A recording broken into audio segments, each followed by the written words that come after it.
Hey everybody, it's Tom, and I'm finally back again with a comic haul.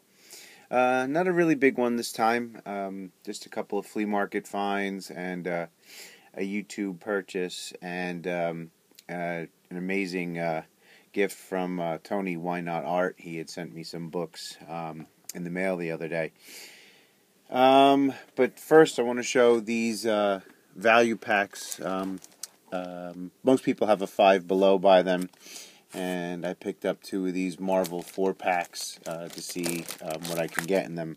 I've heard there's some pretty cool variants in there, so I figured I'd open them up on camera just to see what we get. So I'm opening up the first one. Even if I don't get anything special in here, I really like this Arthur Adams cover. Arthur Adams homaging Neil Adams' Avengers. And so you got 4 books for $4. So we got that. The Last Days of Captain America and the Mighty Avengers. Nothing special there.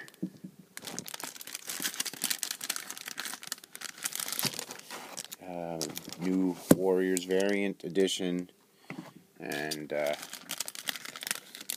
all new X-Men, the Utopians. But nothing too amazing there. Let's see what we got in the second pack here. I was watching another YouTuber's video, and sorry I can't remember whose, but he had shown some packs that he had purchased, and I believe he said that this particular pack has the variant edition for Ultimate Fallout. So let me see if that's the case. We'll just open these up real quick. Alright. This is a book here I don't know anything about. Oh, we got The True Believers, Planet Hulk #1. And Renew Your Vows, Amazing Spider-Man, and Silk. So, wasn't what I thought it was. I figured, why not take a chance? So maybe there'll be some decent reading material there. So on with the haul. That was very anticlimactic. Tony sent me these amazing horror books. He knows that I collect magazines, and he knows that I'm into some of the horror stuff as well. So he had doubles of these, Eerie #17 and 18, #33, #24. This is a cool cover. When I first pulled them out, I thought this was a Frazetta cover, but it's not. And #34, #74. So those are those. So Tony, thank you very much for these. I really appreciate it. Next are some other magazines that I found down the flea market. These were $2 a piece. Vampire Tales #9. This was pretty cool. Famous Monsters of Filmland. It's pretty cool. Captain Marvel or Shazam on the cover. This next book I picked up on eBay.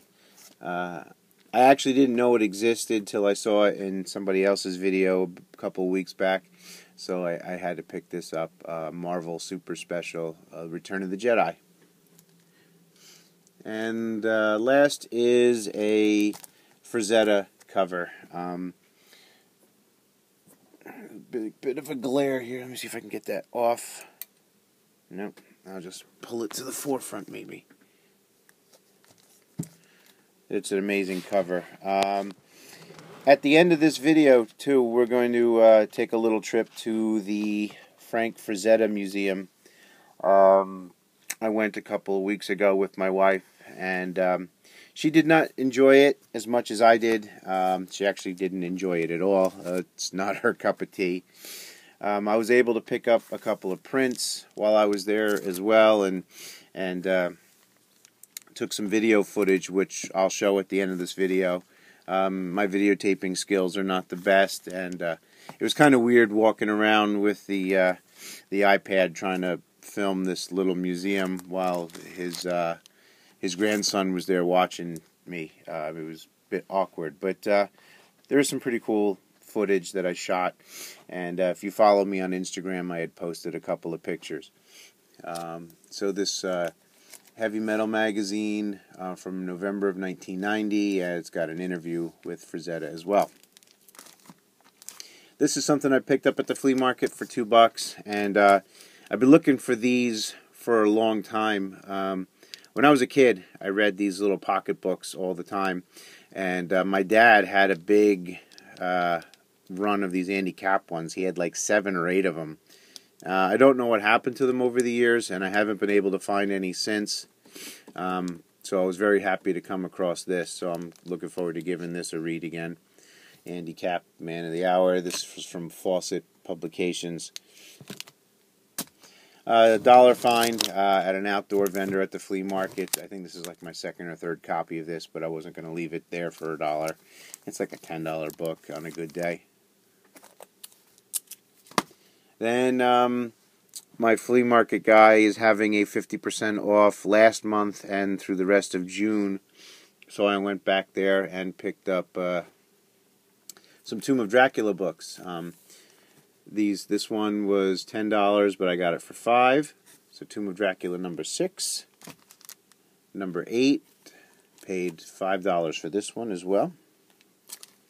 Number 17. This is an issue where Blade gets bit. He had $10 on this one as well. I got it for $5. Another $5 pickup, Tomb of Dracula number 26. I'm getting really close to finishing the run, minus issue 1, which I doubt I'll ever get, or number 10. Number 53 was, I think, $2. Number 60, I paid $2.50 for that. Another $2 book, Tomb of Dracula number 69. Superman's pal Jimmy Olsen, number 136. I'm not a big Superman fan, but this is 3rd appearance of Darkseid in this issue. Again, this is that morning that I picked this up. I had seen it on somebody else's video, and I think he found it for like $1. One of these days, I'm going to write these things down, whose videos I see things on, so I can give them the proper credit for showing some of these things that I go out and pick up after watching their videos. But that same morning, I found this book at the flea market for $5. Avengers number 114, appearance of Mantis and the Swordsman. Got that for $5. This was a pretty cool upgrade for me. I already had this issue, but it's not as good as this one. Beware the Claws of the Cat, number 3. Got this for $2.50. Then I went to 2nd and Charles the other day in Delaware, and I don't know if any of you guys live in the Delaware area, but it was horrible. I had been to 2nd and Charles a couple of times in the past. The very first time I went, it was great. I mean, I was digging through bins, finding good stuff. But anything that was remotely a key was behind a glass case, and no matter what the condition, it was just top dollar. I mean, just insane. And I feel bad for the people that are, I mean, they had Moon Knight, Werewolf by Night 32, first appearance of Moon Knight. They had a couple of copies of Dracula number 1. So I doubt that they're paying these people that are selling them these books, you know, top dollar. They're probably, you know, giving them $1 or $2 a piece. I hope that's not the case, but I can't see them spending that sort of money for the books that people are bringing in there. But there was really nothing there for me to get. I did grab a couple of things. I grabbed this just because of the cover for the Magic cover. This is actually an eBay purchase here. I got this in addition to the Star Wars book, so those both came in the same shipment. I forgot what I paid for that. Eternals number 10 actually was a flea market find as well, so some of these books are a little bit out of order. I think this was $1, as was this Star Wars. It's still in its original poly bag, the Star Wars magazine produced by Topps. And the Second and Charles, some other Second and Charles books are in this stack here as well. But the Aspen store was having a sale, and in addition to the sale, if you had spent $20, they were sending you a free J. Scott Campbell book as well. So I bought this signed Michael Turner Fathom. It's got their little COA on the back. I'm surprised they still have signed books of his this many years after he died. But I doubt they're forging his signature. That would be just ridiculous. But got this for $20. And then for free, they sent me this issue of Bubblegum. I think this is a re-release of this cover, inked by someone different. And then they also included a free Comic Book Day book, one of their Aspen titles. So these are the Second and Charles books. I had stopped collecting this title just because I stopped my pull list and haven't been picking up any new books for a while. But I was enjoying this while I read it, even though it reminded me a bit of Peter Parker being Tony Stark-ish. But I got these for like $1 a piece. Amazing Spider-Man number 26. I forgot what issue number it is because it's behind there. Number 6. Number 4. Number 5. These are all $1 a piece. Number 7. Great Alex Ross covers. Number 8. And number 10. And I picked this up as well. Guardians of the Galaxy number 1. Art Adams cover. This was only $1 as well. And then they also had these. It was Wonder Woman Day when I went there, so that's how long ago it was since I had been to there. So I grabbed 2 of these. I think I have another one on the back of one of the other books. And then I found some Star Wars books. I'm actually trading one of these to Comic Hoarder. 410 it was a double. I didn't know it. This one here. He needed that one, so Matt, that's on your way. Tony had also sent me this book as well, Man-Thing, number 7. I actually had this issue, but it's an upgrade to the copy that I have, so I was very happy to get that. Coming down the home stretch, some more Frazetta love. I'm really big into Frank Frazetta now after being to the museum. And it's surprising to me, for as long as he was around for, he really didn't do that many covers, in my opinion, compared to some of the artists of today who seem every time you blink there's a new cover out by them. So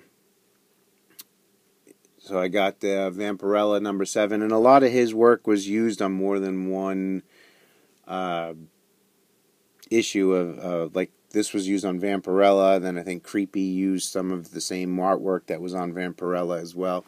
But this is my earliest Vampirella, number 7. Got it in a magazine Mylar, which I actually got from Tony. I didn't know that they made Mylars this big, so I may be looking to get some of these as well. I paid $10 for this issue. I'm happy with that. I'm going to get a frame, and the Frazetta Museum actually has prints for sale as well. I'm just going to go grab one of the 2 that I picked up real quick.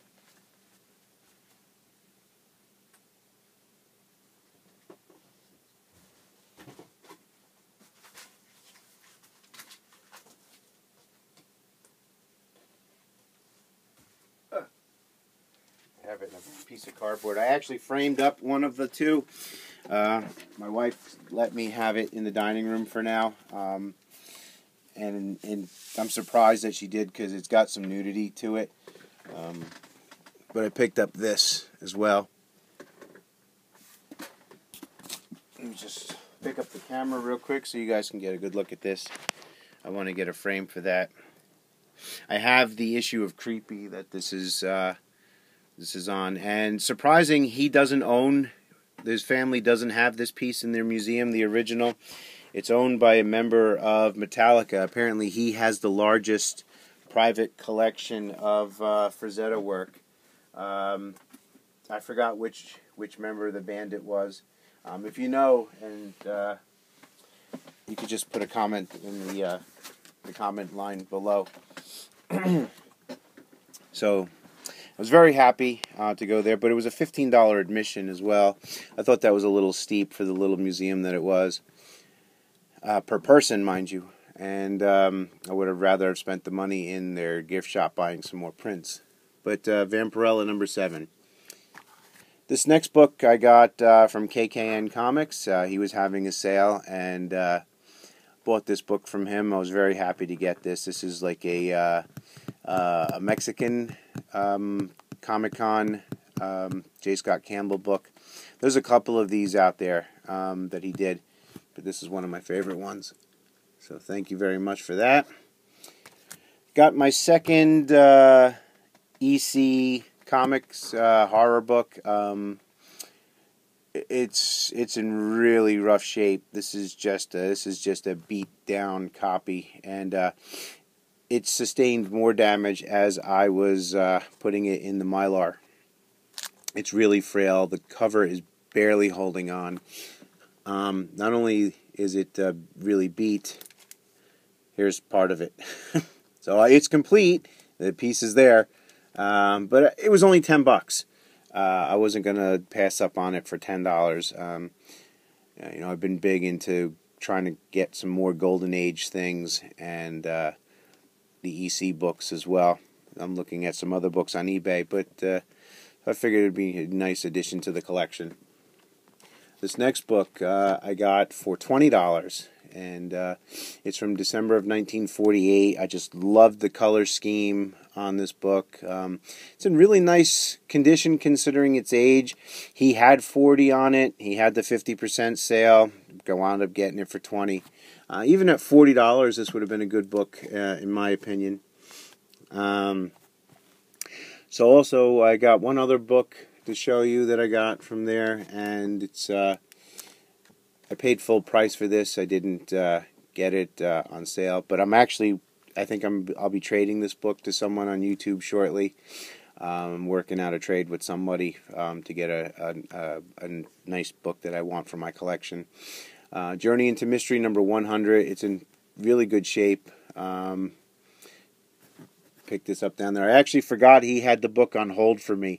So I went down there to buy some books from his 50% off sale, and he had like $70 worth of books that I had put on the side that I had totally forgotten about back in January. And as soon as he saw me, he's like, "Hey, here's your books that I've been holding on to for you since January." So I was like, "Ah." So I had to buy all the books that he was holding for me. And last, again, another Frazetta thing. The Molly Hatchet record. He did 3 album covers for them. This is I believe it's called Death Dealer, this particular painting. And I'm going to try to get the other 2 and frame them up and put them on the wall. So that's my little haul for this time. Not a lot. My next haul may be even smaller. I'm trying to cut back a little bit because there are 2 cons coming up in the next couple of months. I want to go to Baltimore Comic Con, and then there's another con coming up in September or October. It's like right around the beginning, the early part of the football season. I want to go to, and got to start saving some money for that. So that's it, guys. Thank you very much for watching, and stay tuned for the Frazetta stuff. If you like that sort of thing, you'll find it interesting. And we'll see you soon. Take care.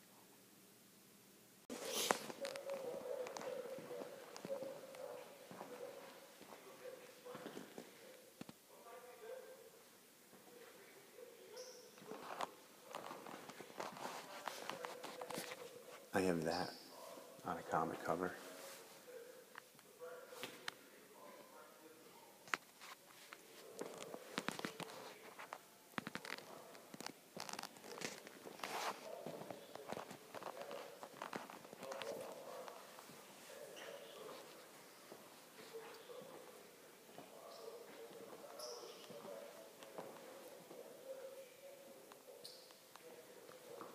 I like this one.